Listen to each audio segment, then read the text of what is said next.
Good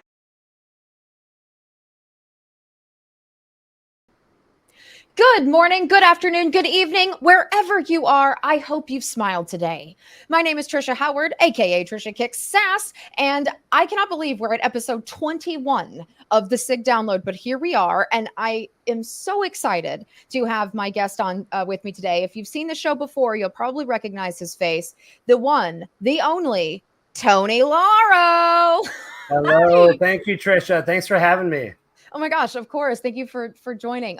Before we get into it, could you tell the audience why they should listen to you? Because they really should. Well, I mean, truthfully, they don't have to, but if they're interested in info security, I've been doing it since the late 90s. And the past 12 years at Akamai, I've seen a lot of different things, and I'm in the field a lot. So I'm talking with CISOs and security business leaders to kind of understand what are the problems they're facing the most. And to help make sure Akamai is building solutions to those types of problems. So a lot of fun feedback from CISOs. Oh, I bet we could do a whole show on that, I imagine. Yeah.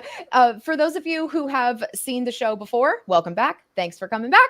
And for those of you who are new here, just a quick rundown. I'm going to give you a few news things that we've had going on here at Akamai. And then Tony and I will transition into our conversation about the 500 Vulns of summer. So I would be remiss if I did not mention that the two of us together are going to be live and in person at Black Hat. So if you want to see effectively a even more energized version of this, come by our booth. Hard to imagine. It really is, isn't it? Okay, so quickly, want to just talk through what we've had going on here at Akamai. Unless you are living under a rock or not in information security, you've probably heard about Citrix Bleed 2. It was named that because it is another memory leak flaw, just like Citrix Bleed 1 from 2023. Please check, even if you patched for exposure, there is an exploit POC out now. And so you want to make sure that your exposure is limited. In the blog, all of these links, by the way, that we're going to discuss on the show today, I didn't mention this earlier, will be in the show notes. So definitely check those out if you want to learn more about any of this. And this article actually discusses what activity we saw with Citrix Bleed 2 in the wild. On that same note, the SharePoint vulnerability, please check that out. This was a big bad flaw. And there are end of service SharePoint servers that are not going to be patched. So if you are part of that, you'll definitely want to check this out. But we have mitigations for both, whether you are protected or not. A great piece by David Senecal on protecting client-side code, JavaScript. So we talk a lot about the server side, but this is a very tactical and practical piece. So you'll do not want to miss that one. I will actually be talking about this live at Black Hat as well. So if you want to do more of an in-person thing, come see me there. And last but most certainly not least, you've probably, if you've followed our stuff before, you've probably seen Tomer Peled's incredible work in Microsoft, and namely in UI automation. We actually found one in the wild. So a previous piece, we were saying it can happen, and now we found it with a new strain of Coyote malware. So definitely check that out. And oh, I'm sorry, this isn't, that was not last, obviously not least. And this one is also neither last nor least. We have a ransomware SOTI that came out. We have a big old SOTI released on ransomware. It has a ton of insights about the cybercrime groups and extortion methods that we have seen. And it's just kind of a really great landscape of ransomware. I did write a little TLDR blog if you are not ready to fully commit. But all of these links will be in the show. And now, finally, we can actually start talking, Tony. Gotta get those out of the way, of course. You gotta. It's important. It's important to know. So, the 500 Vulns of summer. I hope everybody who's watching the show has seen the movie to make sure that it makes sense. But when we were talking about it, I think there's actually a really nice parallel to security, Tony. I think with regard to the movie with vulnerability and, you know. Yeah. 500 Days of Summer is a great movie. A little depressing. Great soundtrack, though. But it also, I mean, there's kind of a direct parallel to security in the sense that, you know, sometimes it kind of takes vulnerability to admit that you have a problem. Yep. And then as you're, if you can't admit that you have a problem, that you need to work on it, then you're going to be exploited, right? Yeah. So kind of knowing yourself and understanding where your weaknesses are and making sure you take care of those are very important. That's right. That's right. I love that you mentioned that it's a soundtrack, because, as things are burning around us, listen to the music in your headphones, and it does help quite a bit. But yeah, I think that it's so apt, and vulnerability can be exploited by yourself or other people around you. And so I think it's a Yeah. great film if you're looking for something to watch. Now you I know. mentioned, oh, go ahead.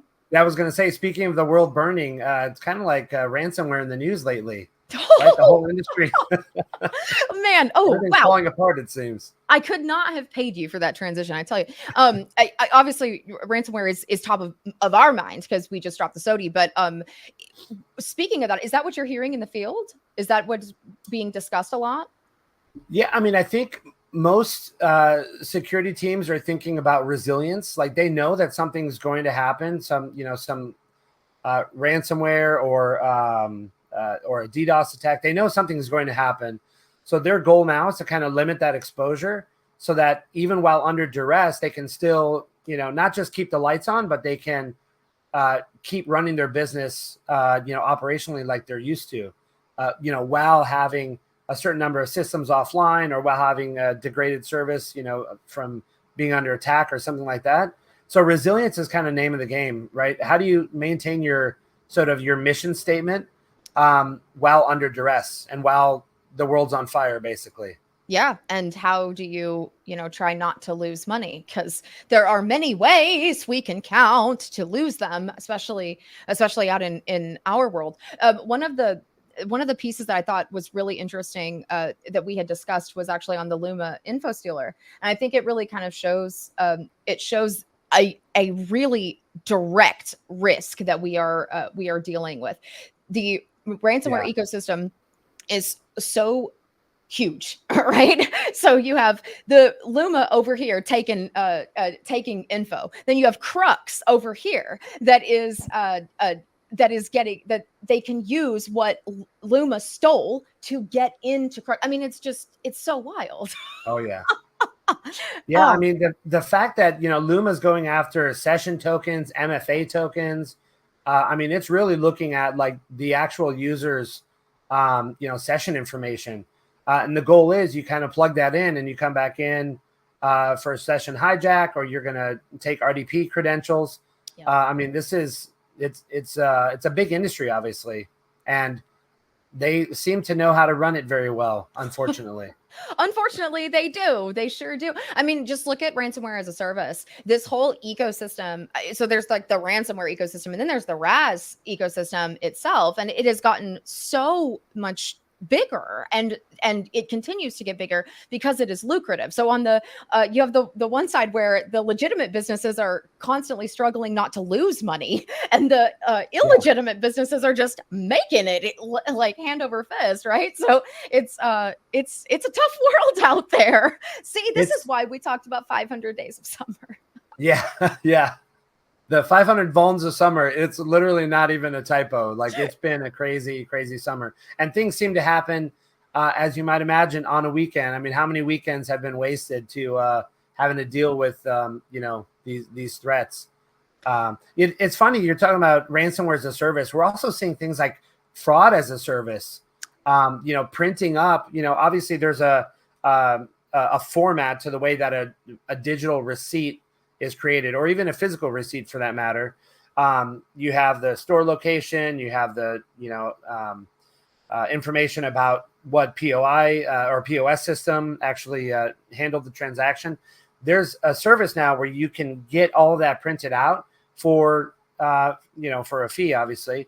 But then they're initiating return fraud, which is obviously a big problem, and we've seen that for years, kind of in the physical space. You buy a TV and then you take the TV out and you put a piece of plywood in there and then you return it. Except they'll be pretty upset if they get a piece of plywood back in the mail, right? So they're printing return receipts that have basically disappearing ink that over time that after it's scanned in and it says, okay, we now have your package, it's on its way, we're going to issue you the refund, because they normally do that ahead of time. All of a sudden that package gets lost in the mail, so to speak, and that the retailer has to eat that cost.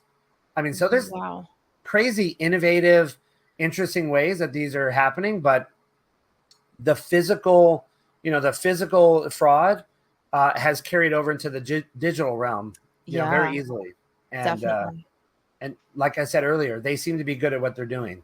The bad guys. Yeah. Unfortunately, they're very good at it and creative and find ways to exploit legitimate processes. And this is something that I'm seeing more and more of with the research that we're doing, and of course, what else is going in the world is that the malware is actually taking advantage of or mimicking real programs within, to make it harder to find. So not only are you getting wrecked, you can't find it, so you don't know. Then they're cleaning up after themselves, so you really don't. You have no idea. Like, you could have just been hit and not been the wiser.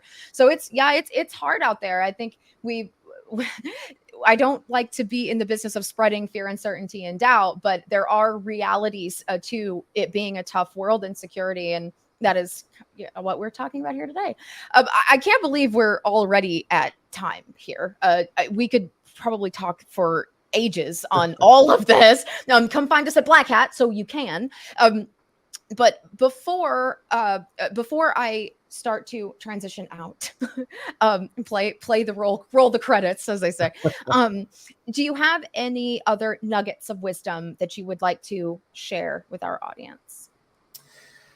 Sure. I think that, most of the time we're not seeing kind of the latest and greatest exploits when things go wrong.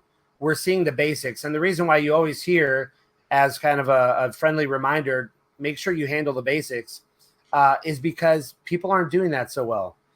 So over time, there's a lot of new things in the news and in the industry that kind of catch our attention. Sure, we have to look at those and pay attention to them, but we also have to remember to take care of the basics. And that's kind of the overarching theme of any good security program, I think. I love it. It's not basic to do the basics. And with that, thank you everybody for sticking around and listening to us. I am taking a break in August, but like I said, come find me at Black Hat. But I will be back and at it on the 25th of September for episode 22. All of the attachments that we discussed all of the links that we discussed today are in the attachments tab. And be sure to check out our web pages and reach out to us directly if you have any comments, concerns, jokes. Give me a song. Anything that you believe is good feedback for the show, we want to make sure that it is useful and hopefully a little entertaining as well. And with that, thank you, everybody. Thank you, Tony. And Cybernara, y'all.